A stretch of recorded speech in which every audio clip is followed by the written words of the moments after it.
Hello and welcome to Scraw's Road to Anaheim. I'm your host, Scraw VGC. Join me as we speak to different Worlds 2025 competitors every week as we build up to the Pokemon World Championships in Anaheim, California in August. Joining me this week is one of the most humble VGC players I know, but tonight we're going to see if we can get him to do a little bit of bragging, Zachary Minich. Zach, how are you doing tonight? I'm doing pretty good. I'm feeling pretty good. All right, great. So today's going to be pretty simple. We're just going to ask about your story in VGC. The idea of this whole thing is that I think VGC needs more personalities in it. Now, I don't mean people, acting like John Cena or whatever, but I want people to know our players' stories and know why they should be rooting for people besides, the big folks people would expect. So, let's get into it. Zach, we've known each other for what, like 2 years now? A little more than that? I'd say 3 NAICs, which is about 2 years. Yeah, about 2 years or so. And in that time, you have blown way past me, in the competitive scene. So I want to talk to you about, where you started, where you are, and where you think you're going. So the first thing here is a lot of people have a pretty similar story, especially those that started during the Sword and Shield era. But I'm gonna just ask you right out. When was the first time you heard about VGC, Zach? I think it was like just before COVID. I think I ran into a couple wolf videos back then during like right around that time. And I was kind of interested in testing Pokemon out and just kind of playing on the ladder. I think it was like a real struggle for me to even hit Master Ball on the ladder at the time. But I didn't really like learn a lot about VGC specifically until I found out about Aaron's channel, Cybertron, until a little bit later after that. But it was probably right around the 2019 time frame. And then after COVID and everything, it kind of like really hit and disrupted everything. They kind of ended up doing other stuff, but that was when I first found out about it. All right, I was actually a very similar story. I googled competitive Pokemon and Wolf's like old PowerPoint video came up.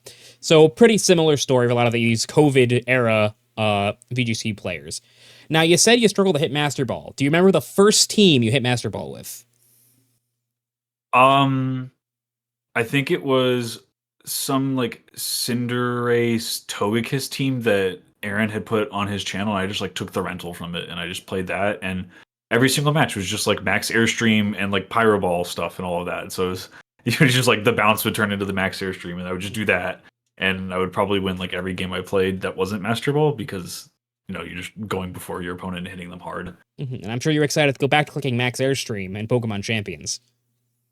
Oh, if they bring Dynamax back, I think that'll be funny. I don't have too much competitive experience with it, but I imagine it'd be interesting to have weather be like so dynamically controlled all the time, and then just have people boosting their speed or their defense or all that. I think it would be fun. I like Terra more, but I think it would be fun. Mm-hmm. Now, you said that you didn't really get into VGC until later. What was the first, real life event you went to? Was it a local? Did you dive right into San Diego when Scarlet and Violet came out? Was it a Sword and Shield regional? Yeah, so I ended up drifting away from Pokemon throughout most of like Sword and Shield, and then when Gen 9 came out with Scarlet and Violet, I was like, okay, I kind of want to jump into this and like do more Pokemon stuff, do more strategy game stuff. So I didn't go to San Diego because I couldn't justify myself flying all the way across the country to go play in a tournament. So I ended up going to Knoxville first instead, which was a rather short drive for me. So that was like the first, I like started stepping back into the game probably around like December or January, and then was just kind of like following along, looking at whatever top players were doing. And I think at the time, like Gavin won OCIC with Rain. I was like, oh, I love Palafin. I'm going to take Rain too. So that was kind of when I got involved with like VGC was probably around like Knoxville time frame with just running like Palafin Rain stuff. Mm-hmm. And when would you say it went from a passing interest to something that you were like, okay, I want to, see if I can qualify for Worlds and, really push myself in this game? Can you pinpoint where that happened for you? Oh, definitely. I think this part is maybe more unusual, but yeah, my first season, I just went to the 2 locals that were close to me, and then I went to NAIC because someone asked me about it, and I don't remember how, but I was just like going there to have fun. I didn't really think like attending Worlds or playing anything that high level was something I could do at the time, and it wasn't something I was considering. Mm-hmm. And ended up taking a bit of the break from the game when they like announced Reg D, because I didn't have any of these Pokemon, and I didn't, I was just like, oh, I'd have to go buy all these other games or do this other stuff or buy the DLCs. So I like kind of drifted away, and my buddies will like managed to convince me to do like one last hurrah at San Antonio in 2023. And I was like, okay, I'll go to that. So like we spent some time like working for a new team, putting some stuff together, and I felt like it was some good fun. And I ended up going to San Antonio and getting to my first chance for a win in. And I was just very fortunate to pull into a pretty prolific player, Lorsi, um, for the match, and they decided to put us on stream. I think because I had some like crazy Pokemon like Iron Valiant and Volcarona, not Volcarona, Screamtail at the time were like really underused Pokemon. And then Lorsi was a rather famous player, so they put us on stream. And then like that whole experience of like being on stream and playing there, I think was really exciting. And I was like, wow, I would love to be more involved with this community and do more. And all the people that I got to talk to were so kind. So I was like, okay, I want to take this from just playing this game casually to like actually trying to make showing up on stream like a repeat appearance or just like getting involved with the game on a higher level, something that I do consistently. So that was like the catalyst moment for me where I went from like I'm about to like dip out from the game to never mind, I want to be like full force into this, like everything I have. So I remember that match. I don't remember you having Iron Valiant and Screamtail. That's a lot. That's a it lot. was crazy. But did, It was did, the opposing King Gambit teams were troublesome, and I was just like, well, if I just put Iron Valiant on the team, I can hit them with Aura Sphere or I can hit them with Moonblast, regardless of whether they tear or not. Or maybe it was Spirit Break. I can't so remember. you were Might mixed. have been a mixed You were attacker. mixed I think I was a attacking. mixed attacker. That's Yeah, yeah, yeah. crazy. Mixed attacking Valiant with Wide Guard, which actually won me one of the sets that I played, which is another nice player I had met at the time, Matthew So. I got into an end game where he just had like Pokemon that were spread locked versus Valiant and then like Water Pond, and I was just able to click Wide Guard like 10 times in a row and win the game, Mm. which was kind of fun. Yeah, But Matthew's sort of in my area, the like New York, New Jersey area, so I've played him a few Mhm. times as well. That's when you decided it was time to dive in, right? So Yes. describe to me what happened immediately after that. What did diving in look like? Did the way you approached the game change? Was it just a matter of going to more events? What goals did you set? Stuff like that.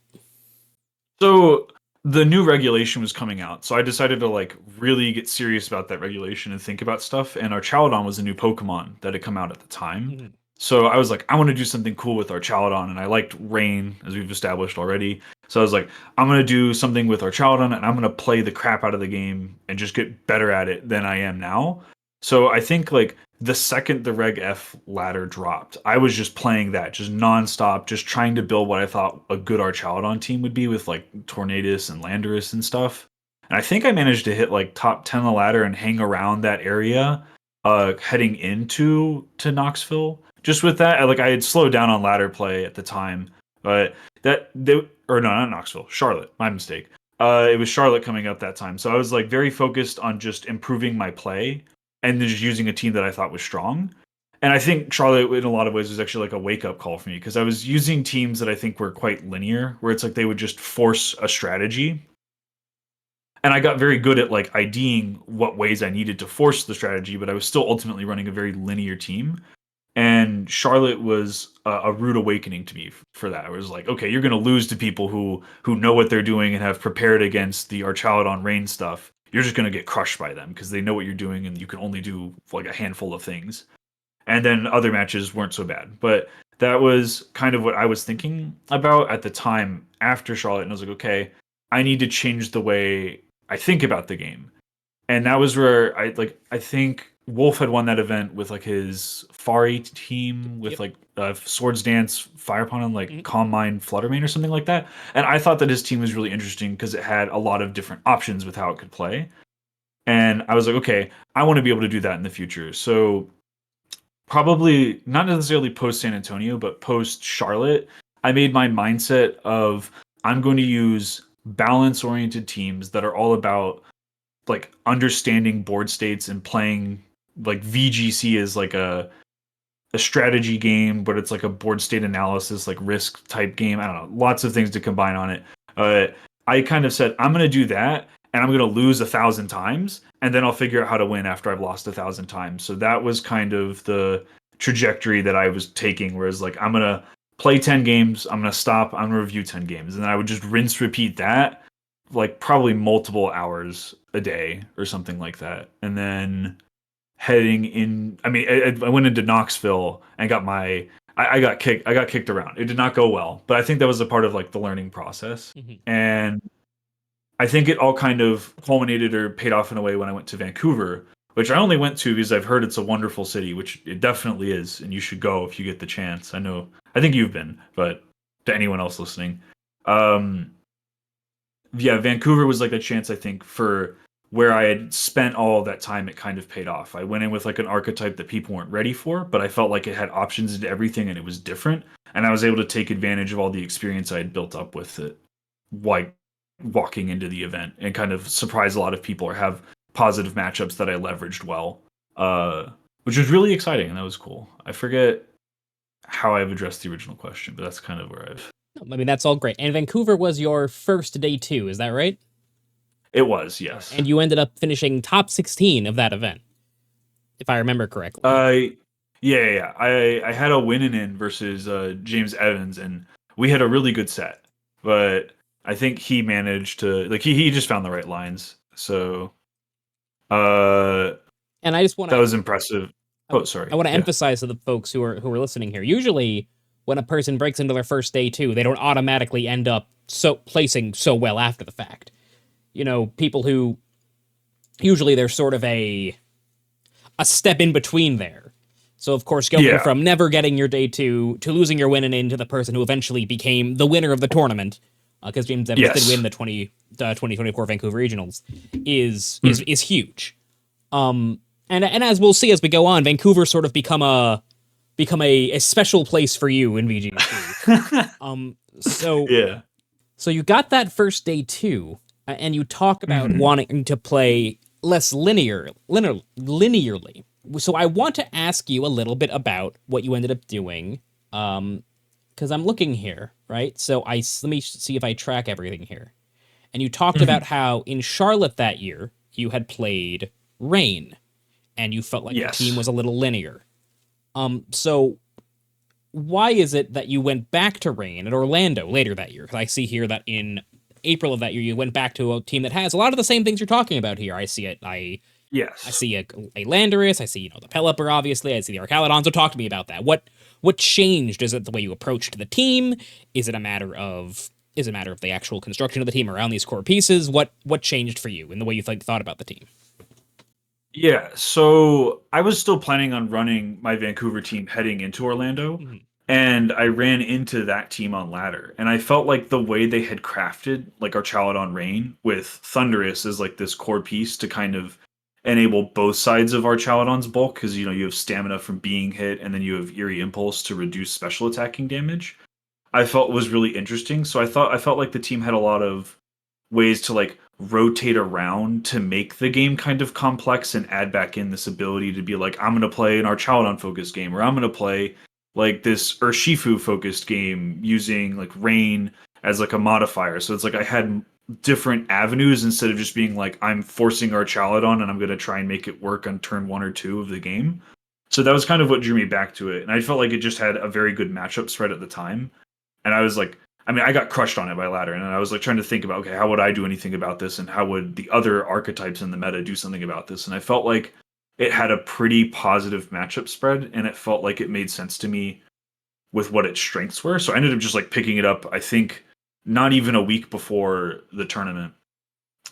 Mhm. But yeah, those are the kinds of things that drew me to it, even though it still maybe had a more linear fashion than the teams I've been using before, Mhm. which is kind of a repeat problem I think that happens again in NAIC. But yeah, that was kind of what led me back towards those teams. I think Thundy being a different piece that kind of enabled this, or like enabled multiple strategies to work on pursuing our Chaladon or Urshifu, I thought was interesting. Okay. And now you ended up in 45th of that event. Now that I know the events were a little smaller in last season, but that was still a day two, if I'm recalling correctly, right? Yes. Yeah, So yeah, you yeah. went I think I was like 1 and 2 to 6 and 2 or something. so That so was you so you went from saying, I'm going to lose 1,000 times in a row after Charlotte to day twoing 2 events in a row.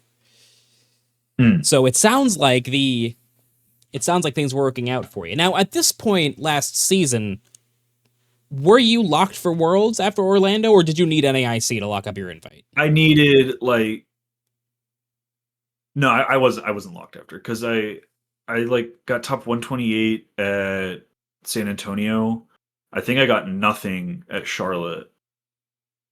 No, Charlotte I got points. It was Knoxville I got like nothing from. I think I went like 5-4 with really bad res. Hmm. Because I hit 4 losses relatively early. Um I had a lot of my MSSs, like all the local stuff I had filled out, but my regionals were kind of lacking, and I think I had one MSS slot open at the time. So I was like very close to Worlds, but I wasn't quite locked yet. So you needed something out of New Orleans, but nothing. You didn't need a crazy Before result. New Orleans, no, I qualified before New Orleans. Okay. So just yeah, All right. it was. I'll let you ask the question. So I know you ran pretty similar teams for New Orleans and for Worlds that year. So why don't we talk? You know, we could talk about the team, but I think we're getting a little into the weeds of talking about old formats now. So why don't you tell me a little bit about how it felt going into your first Worlds? Like how did it feel different from from your other tournaments? Did you prepare for it differently? Was there a specific goal going in, or were you just saying, you know what, I'm going to win the whole thing? Tell me a little bit about that. Yeah, so I don't. I mean, I think I was being a little bit delusional on what to expect. I think because the team, I had initially deviated away from the team, and then some David Roseman had been running like a variant of it, and he came to talk to me about it, and I was like, okay, well, this looks like a much stronger version than what I was using in NAIC, so I'll continue to use this again. And I think my prepped had looked fantastic in terms of like everything I had tried to do with the team had been working really well. So I was like, okay, I feel good about this event. And I was walking into Worlds, but I think I made a mistake where I was treating Worlds like the same as another random regional or something like that. So I wasn't adapting my prep for Worlds specifically. And I didn't realize that was a mistake until I got to Worlds and I got to see like how much the metagame had shifted in a way that like just playing on ladder or playing at locals wasn't going to tell you because those people weren't doing those things. They were hiding that information. So I didn't really take any of that to account. So I walked into Worlds feeling like there's a chance I can maybe day two, maybe not. I was feeling like I know Worlds would be harder than NAIC or any of the other events that I've been to, but I was kind of thinking like, oh, I can make it work with this team and I feel good about the team. And then that's not really what ended up happening at Worlds. Not that I felt bad about it or anything, but I think it was just like a message of like, hey, Worlds is different than every other event that you go to, and the way that you prepare for Worlds has to be different, and the way that you play during Worlds needs to be different. And the way that like you're like I think it's just like the entire prep cycle needs to begin much earlier. You need to think a lot more about how things are going to change. You need to probably have like a team building group and all these other sorts of things and like practice buddies and stuff like that. So that was kind of a lot of the messages that I took from the first World. And in terms of like time there, I think it was like fantastic. Otherwise, I had a total blast Mm. hanging out at Worlds. All right. So you'd say it's a little bit of a wake up call. Just for the folks for a little bit of context. You tell them. I know we're not going to talk about the metagame too much. But what team was it that you were playing exactly? Just so folks know when you say you were playing the same team in New Orleans, then try to adapt it. Just give them the general game plan. Yeah, it is a hard trick room focused Ice Rider team that is trying to leverage Smeargle with Decorate to just overwhelm the opponent and just like break a bunch of calcs by having Pokemon that are like +2 or +4 very early in the game when that normally shouldn't happen. And then it was just paired with a bunch of partner pieces that could also be decorated, so the strategy wasn't totally focused on Ice Rider in case the opponent had good pieces for the Ice Rider, like for instance like a Zamazenta or a Kyogre. It was actually very similar to what I was also trying to run at that tournament before I got scared off of it. Similar results, I think we both ended up doing at Worlds that year. But that's probably the last time we did similarly well. So getting into this, don't shake your head at me. It's true. So getting into this season, you definitely started to take away some of these mentalities you were talking about.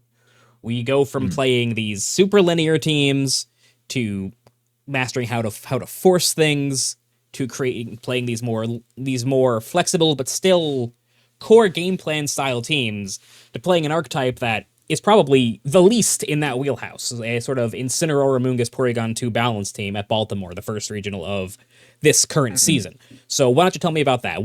How did that pivot happen? Going from clicking Follow Me, Trick Room, Decorate, Glacial Lands, Shake My Hand to playing these more methodical types of teams. I'm shocked to hear that's the same season. That feels so long ago. That was But September.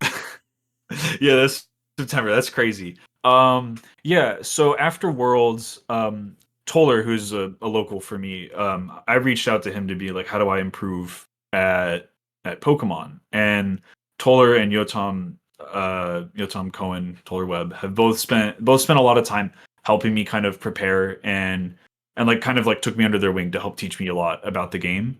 And they kind of helped shift me away, I think, from that mentality because I think I kept like latching onto it because I was like, oh, I can just like get some kind of okay result with this, or versus like actually understanding and improving on like a deeper scale. And I think I was like scared to make that jump on my own. So they helped me out a lot with that and pushed me in that direction. And then I think once I was like really like dunked in the water on it, I was like, man, this is actually kind of nice. I like this. So that was kind of pulling me in that direction for Baltimore. And like doing the prep cycles with them and playing the different matches and feeling how dynamic and potent like Instant Amoonguss P2 can be. I really enjoyed that. So that I guess that was kind of what pulled me in that direction. And then once I was there, I was like, okay, I really want to stay here now. Mhm. And that's definitely reflected in the other teams you've played this season. Now, you got 25th at Baltimore. Was that top cut? I don't recall if that shift had happened yet. There was the asymmetrical cut, Yes, but I don't know if but that 25th was was. not top cut. I did have a win in, and I had some pretty strong players in my res. So even though I lost the win in, I still ended up like bubbling into top 32 Mhm. afterwards. So I think I had the 1 and 2 seed in my res. Like I had played both of them on day one. So it Mhm. was like ended up being like a good enough res to get top 32, but I didn't actually play. Okay, so then in your next event, that's when you Hmm. got your first top cut at Louisville. And this team, Yes. a lot of the pieces are different, but a lot of them, but they kind of share the same roles, right? You still have the Incineroar Golden Go combo, the sort of like fake out nasty plot strategy you can go for. You still have the Trick Room Sweat Setter with Farigiraf. So was this team sort of an attempt to continue to play these less linear strategies? Was that sort of a happy accident that happened naturally in team building? I view this team as like training, not training, like training weights in a way, like putting weights on myself. One of the things I felt like I really struggled with as a player was being able to make reads, and I don't mean just like flipping a coin. I mean like looking at board states and thinking about what the outcomes of it are, and thinking about how I'm pressuring my opponent and what that might mean they'll do, and vice versa. And I felt like I would just always do the simple thing. And high level players were always punishing me for it. So anytime I played a high level player, I just got smacked because it would come down eventually to some point of a read, and I would get it wrong every time. And so I picked this team on purpose because I felt like this team forced me to make reads. Like a lot of the times, you have a board state where Ursaluna and Fari are just so potent that if they get to do what they want to do, I'm going to win the game. But my opponent has something that can stop it. So I picked this team because I felt like it had some level of like flexibility, playability. Like, I can play nasty plot, follow me with Clefable, fake out stuff, all that, and play like a slow game. And I could also play like a fast game and just say, I'm just going to pressure hard trick room, not hard trick room. I'm just going to pressure trick room on you and try and blow up everything on your team before trick room expires. So I felt like but I felt like in both ways of trying to do that, you would have to put pressure on your opponent and then anticipate how they would react to the pressure and then take an advantage off of calling whatever their reaction is. Mhm. And I forced myself in that scenario and ended up working out pretty well. I think for the event, I think I maybe got a bit lucky because I think I got an absurd number of reads correct, and I'm not going to say that's because I was so smart. It's just I think there's just like genuine luck of like, oh well, he's going to react this way, and that's the way they reacted. But yeah, I felt like that was the point of the team was to make me feel more comfortable with making reads and doing those kinds of plays instead of doing what's like the sound or correct play. And it ended up just kind of working out in a way that I didn't anticipate. So I was not expecting to top cut or even day two Louisville, but Mhm. I don't know. I mean, I guess that part was like a happy accident. When most players say they're playing a team uh, that's training weights, or a team that forces Mhm. them out of their comfort zone, that doesn't usually end up being their second best result to date at that point. So I guess it says something about how intentionally you're trying to teach yourself different aspects of the game that you feel you're weaker than you should be at. Now, Yeah. something I want to talk about as we're going through this current season is from the very beginning of this season, you were towards the top of the leaderboard for North America. For those who don't know, besides the top 75 best players in a given region qualifying for Worlds, the top 8 and top 12 receive different travel awards, basically extra monetary incentives for doing exceptionally well. Now, Zach, you went from, getting your invite exceptionally late in the season. Look, Orlando was in April, and so Yeah, you I got know, it right before NAIC. to being, towards the tippy top at the very beginning of the season. Do you think Mhm. that how did that make you feel? Was it extra pressure? Was it reassuring? How to pan out for you? So I ended up being high on the leaderboard very early in the season because I was very gung ho about Pokemon in July and June and August. So there was a bunch because they made the new rules for the locals, and for Georgia area, that meant that there were a ton more locals than we had before. Like before, we only had like really two locations that would do it, and they would always do it the same weekend. So you'd have like one local a month. uh, After they made this change, it was more like, oh, there was locals every weekend, and I was very much in the mentality of when there's a local, you go to it.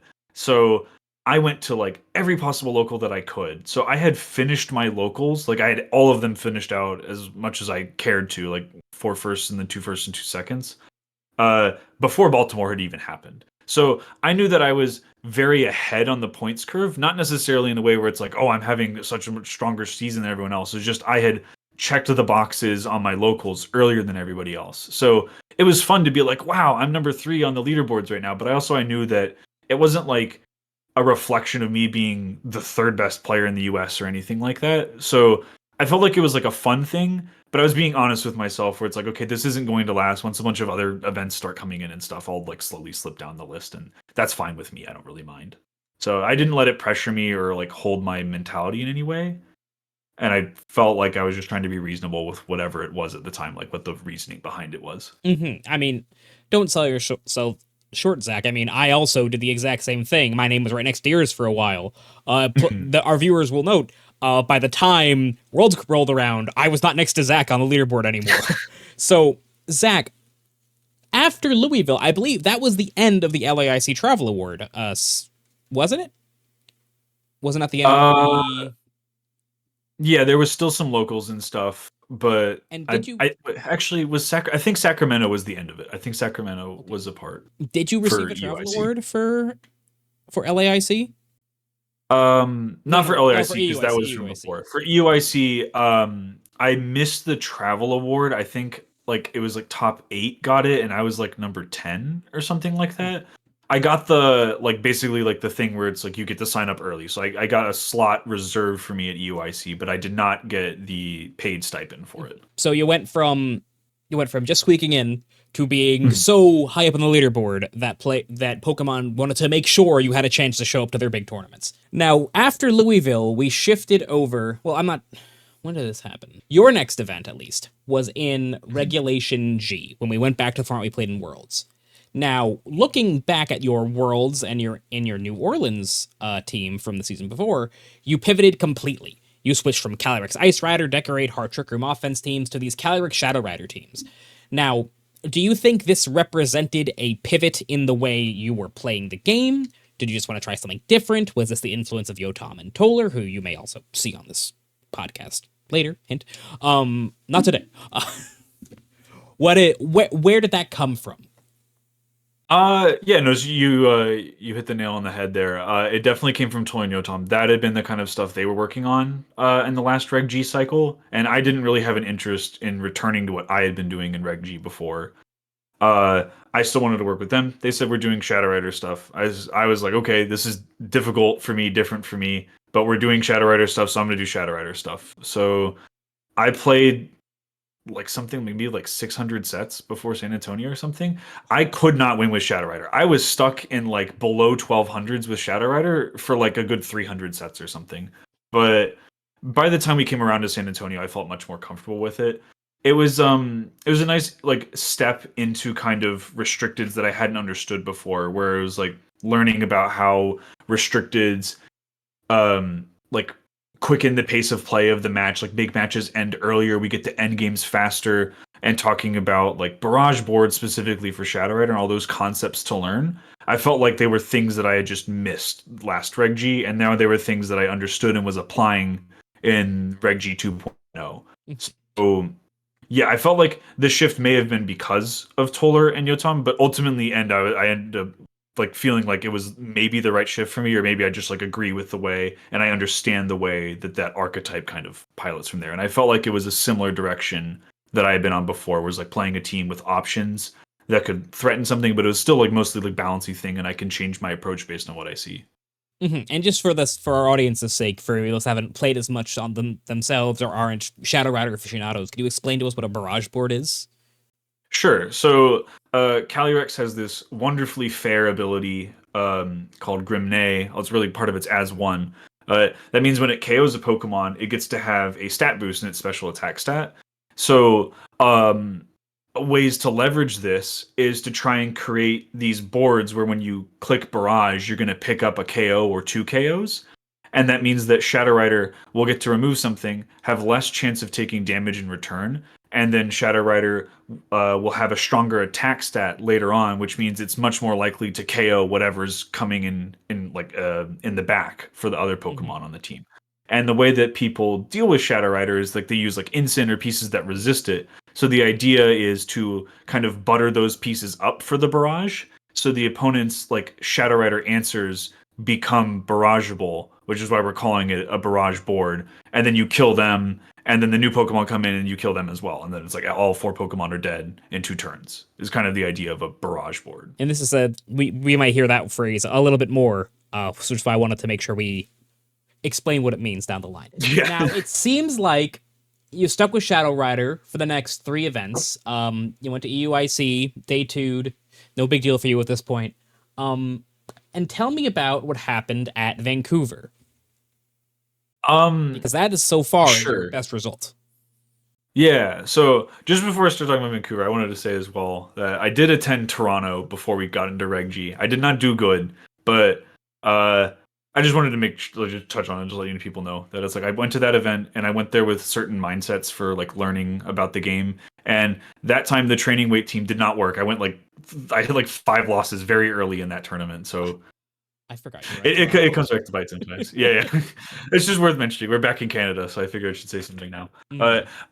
Yeah, for Vancouver. So I was really excited to go to Vancouver again, mostly because I wanted to see the city again. It was such a nice, like, beautiful city to walk around in and look around in the Bay Area, and then there was so many good food locations. So I was excited to go back there and like show it to some of my friends, like the places that I had been to, and then go to some new places too.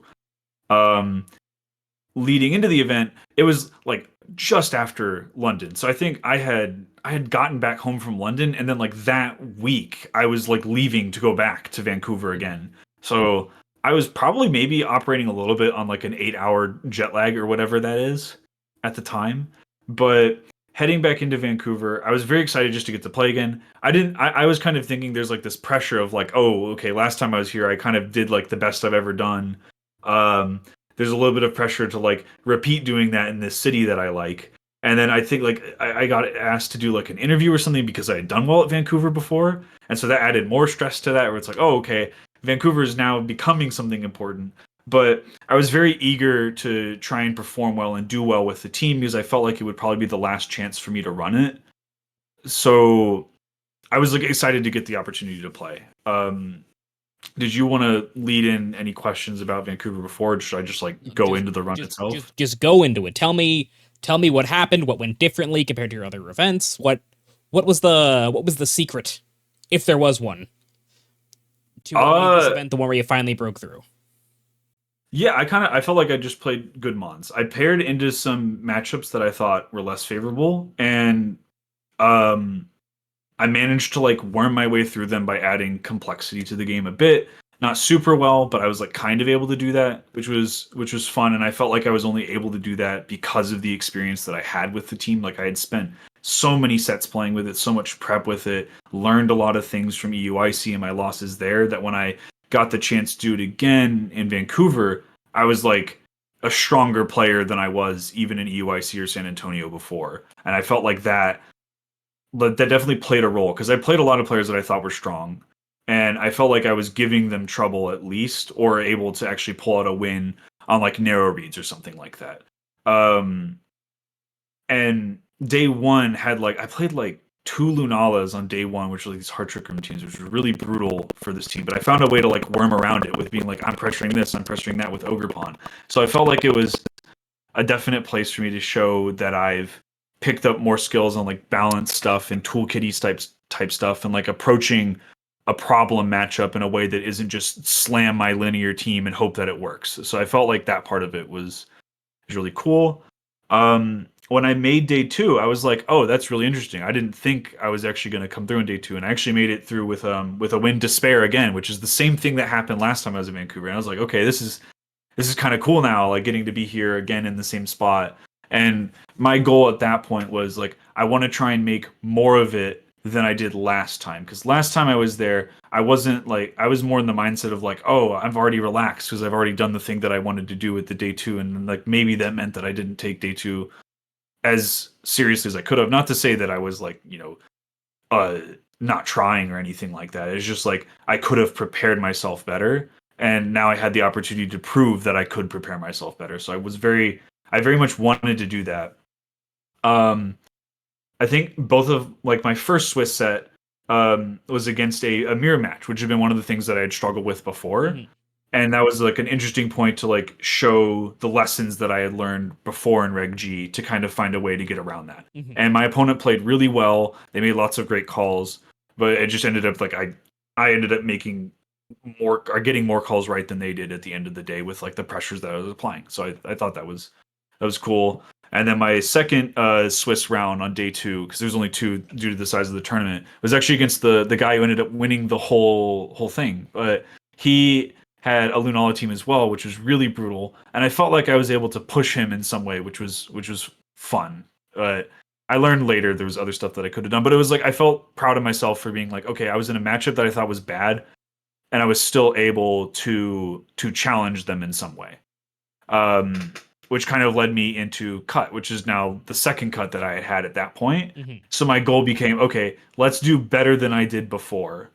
Um, and my top 32 set was against someone I had played at EUIC, and I had beaten them there. But the match was really close because they had like their Amoonguss could take the psychic from the Calyrex, which is like unusual for an Amoonguss to live a life orb psychic from a Calyrex, given that most of them are like running lots of defense right now or at the time for Glacial Lance from Ice Rider. Mhm. So that was a really tough matchup. I thought winning the repeat would be really tricky, and I ended up having to like pull out some little tricks with like, oh, I'm gonna surprise you with my EV spread here, and I'm gonna surprise you with like an aggressive read of like, oh, I'm pressuring this thing, and I know that I'm doing that, so I'm gonna like take advantage of it. So it was a kind of lessons from Louisville that I got to apply in that set, and then in top 16, I was paired up against Joe, which is a player that I definitely look up to and I respect a lot because I feel like he is super, super good at micro and like analyzing a board state and realizing what his opponent is going to do. Mhm. And the whole name of our set was like, I have a huge advantage in the matchup, and he's got to do everything he can to take it away from me. And I basically just got a front row seat to him doing that. And I felt like that was a really phenomenal set that was played. He played way better than I did, but I feel like the matchup kind of dictates it in a way where it's like if I'm playing super well, that means I'm playing super risky. I didn't play very risky, but it was really interesting to like watch him play, and I felt like I got to see like this whole new level of player in front of me that I haven't hit yet. But that was a really phenomenal match to see and play in, I guess, as well. I ended up taking the win on a coin flip of a speed tie, which is I don't like winning that way, but someone had to win that way, I guess, was Mhm. the way the moves shook out. Yeah, that was a really phenomenal set. Joe's an awesome player. It was really cool to do that, like to win that set, to be my first top eight at an event, Mhm. which made Vancouver this like again special city for me and all of that stuff. my brain was pretty fried after that top 16 set, and I was like very unconfident in my play because Joe had just spent like 35 minutes reading my soul for like 3 games straight. So I was like, okay, I don't feel so good about my calls anymore, which is an excuse. Alex played really well, but in top 8, I played against Alex, and it was another matchup that I wasn't super familiar with, and he managed to find the way to take the dub on that one. Uh, I was maybe a bit in my own head, and then he was playing well with like proper adaptations. Like I was able to like bonk him with an idea in game 1, and then games 2 and 3, he recalled and answered that idea. So it was really well done by him. But I was very happy to have gotten like a new personal high at Vancouver for the second time, Hmm. which was pretty fun. So when Worlds is held at Vancouver, look out, everybody. So Yeah, the I think like tanks and something that's like, oh, watch out for Zach at like 2028 Vancouver, something at the rate I'm going. so It's the funny. I mean, yeah, that sounds like a huge culmination for you. Not only is it a new high, but I feel like there's very few people that would describe winning their huge first ever top 8 win in inset as being grateful to have gotten to watch what the other player was doing. And that's why I took such a special interest in your career, Zach, because you are so clearly in this game to learn.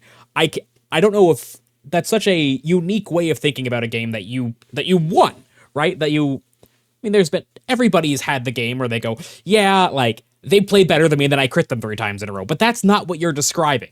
I thinking about like I've done competitive games before Pokemon. I played CS and I was trying to do competitive back when I was in like high school. Never really got anywhere with that, but it was like really fun to engage and be on a team with people and try and like come up with strategies to beat other people and then practice on my aim and stuff. But um, I took a lot of lessons from that when I like had to like leave and go do other stuff like college and all of that. And then I did coaching. And by the time I came around to Pokemon, I was thinking about like, why am I playing Pokemon? Pokemon's prize pool is not like CS or Valorant or the other things that I've been involved in. So why am I here? And to me, the answer was I'm here for the community and I'm here to learn and enjoy being a part of this like wonderfully creative game that I feel like is this culmination of like strategy and creativity that doesn't really exist anywhere else. Mhm. So for me, being here is about being a part of the community and engaging with other people and having a good time and like traveling and seeing a lot of stuff and enjoying life and then learning a lot about strategy and trying to push myself to be the best version of myself that I can. So those are like my 2 big goals when it comes to playing Pokemon or being involved in Pokemon and BGC, which Mhm. is maybe like you were saying a bit unusual. I think most people like winning and getting medals and stuff, but I don't know. It's not on my mind very often. I mean, like I want to do well and I want to perform and I want to be the best that I can, but I figure like I focus on those things more than I do on like winning a regional or something like that. Mhm.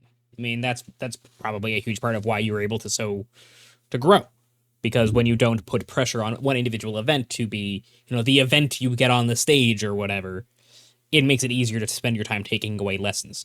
Now, after Vancouver, you into a few more events, one more Reg G event, and a little bit in the current format. Are there any of those you want to touch on right now? Um, And no, I mean Atlanta was cool. Atlanta was chill. And I think Milwaukee was cool.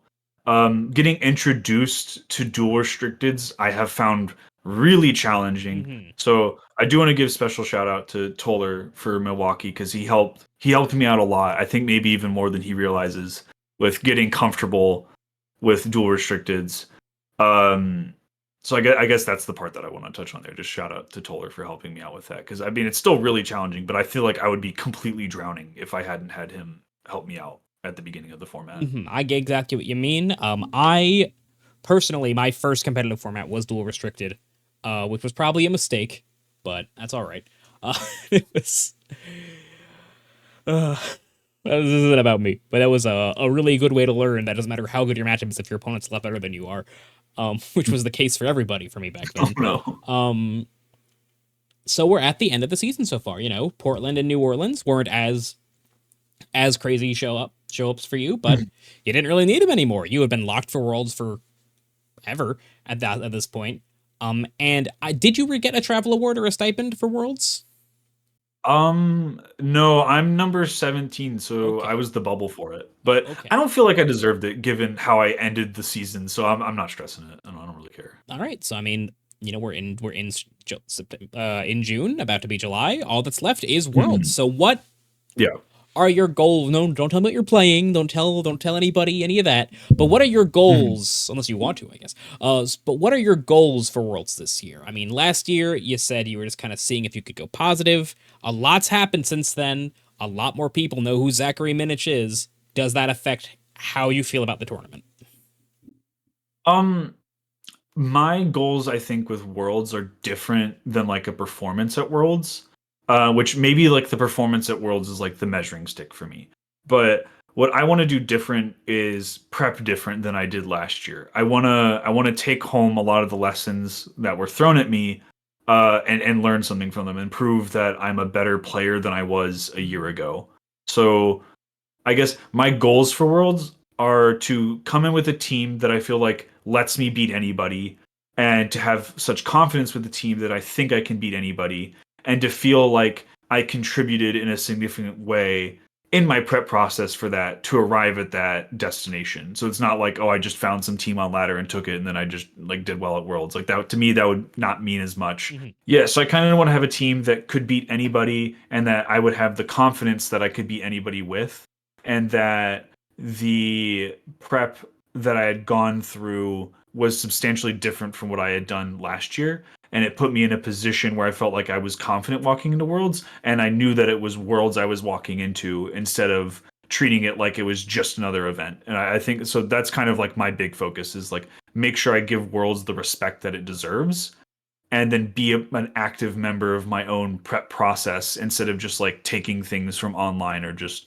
kind of just being like, oh, that's a good idea. I'll just kind of run with that, and like thinking more about what makes a team good and what establishes a meta to be the way it is and things like that. So that's kind of my goals. Is all most of them are related to what's going on before I actually sit down for round one at Worlds. Mhm.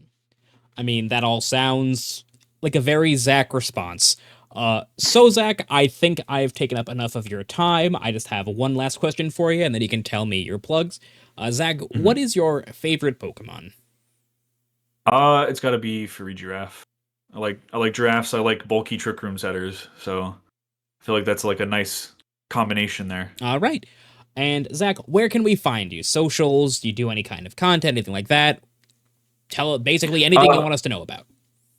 sure, yeah. So I'm exactly with like an X and then Zaclee for my all my socials, I believe.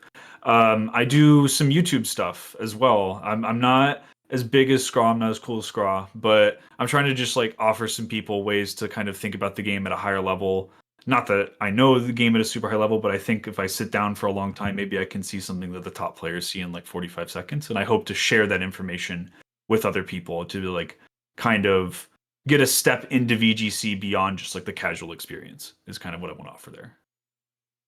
All right. We went for about an hour, and I don't think I could get you to toot your own horn once. So hopefully everybody else will do that for you when they see how well you'll perform at the Pokemon World Championships. With that, this is episode 1 of Scraw's Road to Anaheim. Thanks for watching. Bye.